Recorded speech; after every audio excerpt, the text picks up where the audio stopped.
ఈశ్వరుడు తూర్పుకి ఒక ముఖంతో చూస్తాడు, దాన్ని తత్పురుష ముఖము అంటారు. ఇప్పుడు ఇక్కడ ఉండే శివాలయంలో ఉండే శివలింగం తూర్పుని చూస్తోంది. తూర్పుని చూస్తోంది అంటే దాని ఉద్దేశ్యం ఏంటంటే, మీరు లోపలికి వెడుతున్నప్పుడు దేవాలయం కట్టినప్పుడు రాజద్వారానికి ఎదురుగుండా దాని ముఖం తూర్పు వైపుకుంటుంది. తత్పురుషము అంటారు. ఈ తత్పురుషం వైపు చూసేటటువంటి ముఖం, తత్పురుషమని పేరున్న ముఖం తూర్పుకి చూస్తే అది తిరోధానాన్ని చేస్తుంటుంది. తిరోధానము అన్న మాటకు అర్థం ఏంటంటే చీకటిలో ఉంచుతూ ఉంటాడు. ఆ ముఖంతో తెలియనివ్వడు.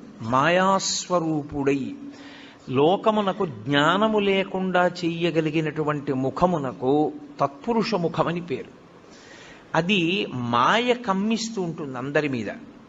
నేను దాని గురించి మీతో బాగా ప్రస్తావన చేసే ప్రయత్నం 5వ ముఖం చెప్పినప్పుడు చెప్తాను. అప్పుడు మీకు తేలిక